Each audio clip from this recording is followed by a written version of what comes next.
అండి అందరికీ. Welcome to our channel. ఈరోజు సెషన్‌లో మనం టెక్స్ట్ ఫంక్షన్స్ గురించి తెలుసుకుందాం. టెక్స్ట్ ఫంక్షన్స్ అంటే ఏంటో చూసేద్దాము. టెక్స్ట్ ఫంక్షన్స్ అంటే ఏంటి అనంటే, మనం తీసుకున్న ఒక స్ట్రింగ్‌లో, ఒక టెక్స్ట్‌లో మనకి లెఫ్ట్ సైడ్ ఏం లెటర్స్ ఉన్నాయి, రైట్ సైడ్ ఏమున్నాయి, మిడ్ వాల్యూస్ ఏంటి, మనం తీసుకున్న స్ట్రింగ్ యొక్క లెంత్ ఎంతుంది, లేదు అంటే మనం తీసుకున్న స్ట్రింగ్‌లో మనకి స్పేసెస్ అనేవి ఎక్కువ ఏమైనా ఎంటర్ చేసేస్తామా, వాటిని రిమూవ్ చేయడానికి ఏంటి, 2 స్ట్రింగ్స్‌ని అంటే 2 వర్డ్స్‌ని మనం కన్కాటినేషన్ చేయడం ఎలాగా, అంటే వాటి రెండిటిని కలపడం ఎలాగా అనేది ఈ టెక్స్ట్ ఫంక్షన్స్ అండి. ఇందులో మనం ప్రతి దాని గురించి ఒక్కొక్క దాని గురించి చెప్తాను. ఒకసారి చూసేద్దాం వాటి గురించి.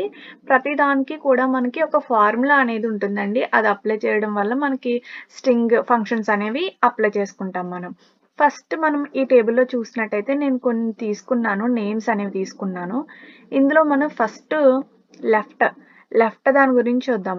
లెఫ్ట్ ఫంక్షన్ ఏంటి అనంటే మనకి లెఫ్ట్ సైడ్ మనం తీసుకున్న స్ట్రింగ్‌లో లెఫ్ట్ సైడ్ క్యారెక్టర్స్ ఏమైతే ఉన్నాయో వాటిని మనకి చూపిస్తదనమాట. అవుట్‌పుట్‌గా ఇస్తుందనమాట. అయితే దీని యొక్క ఫంక్షన్ ఏంటి అనంటే, ప్రతిదానికి కూడా మనం ఫస్ట్ ఈజ్ ఈక్వల్ టు అనేది మెన్షన్ చేస్తాం. నెక్స్ట్ లెఫ్ట్ ఫంక్షన్ కాబట్టి లెఫ్ట్ అనేది టైపింగ్ చేసి ఓపెన్ పెరాలిసిస్ పెడతాము. నెక్స్ట్ స్ట్రింగ్ ఎక్కడుంది మనకి C3 అని అప్లై చేసినా పర్వాలేదు, లేదు అంటే ఆ స్ట్రింగ్‌ని మనం క్లిక్ చేసినా పర్వాలేదు. C3ని క్లిక్ చేసి ఇక్కడ మనకి ఎన్ని క్యారెక్టర్స్ కావాలి లెఫ్ట్ సైడ్ నుంచి అనేది మనం టైప్ చేస్తాము. ఎంటర్ చేస్తే చూసారు కదా, లెఫ్ట్ సైడ్ నుంచి మనకి 2 క్యారెక్టర్స్ అనేవి వచ్చేస్తాయి అనమాట ప్రతి దానికి. ఇఫ్ ఇన్ కేస్ మీకు రాకపోతే ఒకటే వచ్చినట్టయితే లాస్ట్ చివర్లో పట్టుకుని డ్రాగ్ చేయండి, రిమైనింగ్ అన్నీ కూడా వచ్చేస్తాయి అనమాట మీకు.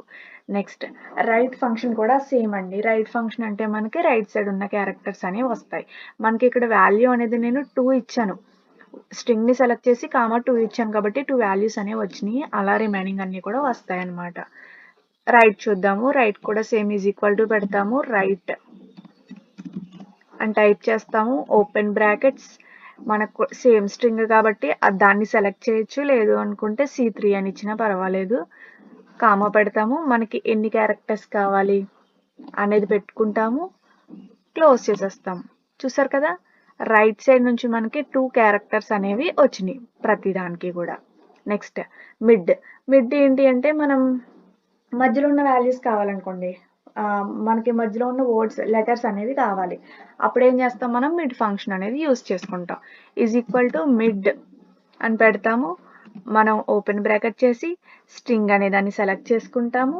తర్వాత మనం ఏమి ఇవ్వాలి అంటే ఏ లెటర్ నుండి స్టార్ట్ అవ్వాలి, అంటే ఎక్కడి నుంచి స్టార్ట్ అవ్వాలి, థర్డ్ ప్లేస్ నుంచి స్టార్ట్ అవ్వాలి అనుకున్నాం. అయితే మనకి ఎన్ని క్యారెక్టర్స్ రావాలి అంటే ఇవ్వచ్చు, ఒక 2 క్యారెక్టర్స్ రావాలి అని చెప్పేసి 4 ఇద్దామా, 4 ఇచ్చాను. నెక్స్ట్ బ్రాకెట్స్ అనేవి క్లోజ్ చేసేసి ఎంటర్ క్లిక్ చేస్తే చూసారు కదా, 4 క్యారెక్టర్స్ అనేవి నేను థర్డ్ ప్లేస్ నుంచి ఇచ్చాను కాబట్టి థర్డ్ నుంచి 4 క్యారెక్టర్స్ అనేవి మనకి వచ్చినాయి అనమాట. ఇలా మనకి వచ్చాయి రిమైనింగ్. నెక్స్ట్ లెంత్ అంటే ఏంటంటే మనం తీసుకున్న స్ట్రింగ్ యొక్క లెంత్ అనేది ఎంత ఉంది అని చెప్పడమే లెంత్ స్ట్రింగ్ అండి, ఫంక్షన్ అండి. లెంత్ ఫంక్షన్ చూసినట్టయితే మనం first is equal to mention చేస్తాము.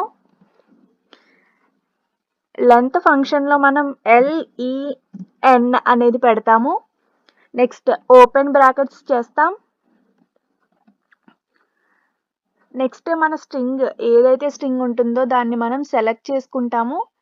Next close bracket enter click చేస్తే చూసారు కదా, మనం తీసుకున్న వర్డ్స్లో ఎన్ని అయితే క్యారెక్టర్స్ ఉన్నాయో దాని యొక్క లెంత్ అవుతుందండి అది మనకు అక్కడ వచ్చేస్తుంది అనమాట. నెక్స్ట్ ట్రిమ్ ఫంక్షన్ ఏంటి అంటే మనం ఫర్ ఎగ్జాంపుల్ 2 వర్డ్స్ తీసుకున్నప్పుడు స్పేసెస్ అనేవి ఎక్కువైపోయినాయి అనుకోండి, అంటే దాని యొక్క స్పేస్ అనేది మనం ఒకటి కాకుండా ఒకటి కన్నా ఎక్కువ ఇచ్చేసాం అనుకోండి స్పేసెస్ అనేవి, అప్పుడు వాటిని రిమూవ్ చేయడానికి మనం ట్రిమ్ ఫంక్షన్ అనే దాన్ని యూజ్ చేస్తాం. అయితే ఇది ఎలా యూజ్ చేస్తామో చెప్తాను చూడండి.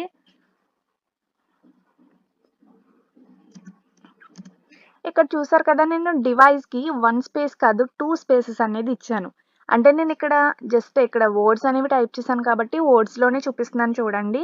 మీరు ఇక్కడ చూసినట్టయితే మనం 2 స్ట్రింగ్స్ కింద తీసుకుంటాం. డివైస్ని 2 స్పేసెస్ అనేవి ఎంటర్ చేశాను. అయితే మనం ట్రిమ్ ఫంక్షన్ ఎలా యూజ్ చేస్తామో చూడండి. ఈజ్ ఈక్వల్ టు పెడతాము, ట్రిమ్ అనేది క్లిక్ చేస్తాము. నెక్స్ట్ ఓపెన్ బ్రాకెట్స్, స్ట్రింగ్ ఏదైతే ఉందో మనకి అది టైప్ చేస్తాము, క్లోజ్ బ్రాకెట్స్, ఎంటర్ క్లిక్ చేస్తే చూసారు కదా రిమైనింగ్ అన్నీ కూడా వచ్చేసినాయి. అంటే టేబుల్లో ఉన్నాయి కాబట్టి వచ్చేసినాయి. డివైస్కి చూసారు కదా మనకి 2 స్పేసెస్ ఇచ్చాను, అది రిమూవ్ అయిపోయి 1 స్పేస్ అనేది రిమూవ్ అయిపోయి 1 మాత్రమే మనకి అక్కడ కనిపించింది.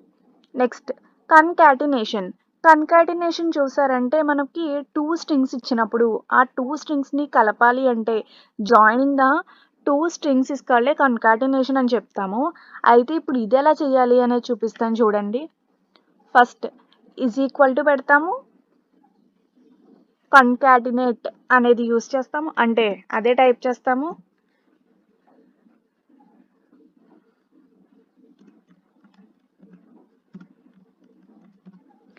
ఓపెన్ బ్రాకెట్స్, ఏ 2 స్ట్రింగ్స్ అయితే మనం కలపాలి అనుకుంటున్నామో, జాయిన్ చేయాలి అనుకుంటున్నామో ఆ 2 స్ట్రింగ్స్ని ఫస్ట్ సెలెక్ట్ చేసి కామా పెట్టి సెకండ్ దాన్ని మనం టైప్ చేస్తాం, సెలెక్ట్ చేస్తాం. క్లోజ్ బ్రాకెట్స్, ఎంటర్ క్లిక్ చేస్తే చూసారు కదా ఓన్లీ 2 చూడండి. రిమైనింగ్ అన్నీ కూడా నేను ఓన్లీ 1 వర్డే కాబట్టి అవే వచ్చేస్తాయి. ఈ 2 చూసారు కదా నేను ఇన్పుట్ ఒక దాంట్లో, డివైస్ ఒక దాంట్లో 2 స్ట్రింగ్స్ కింద మనం తీసుకున్నాం. అయితే కన్కాటినేషన్ ఫంక్షన్ యూజ్ చేయడం వల్ల ఈ 2 స్ట్రింగ్స్ కూడా మనకి కలిపే వచ్చేసినాయి అండి. ఇది మనం టెక్స్ట్ ఫంక్షన్స్ యూజ్ చేసే విధానం. అంటే ఎలా యూజ్ చేయాలి అని చెప్పేసి చూసాం కదండి. ఇదండి ఈరోజు సెషన్. రిమైనింగ్ టాపిక్స్ అన్ని కూడా నెక్స్ట్ సెషన్లో చూద్దాము. Okay, thank you for watching. Subscribe.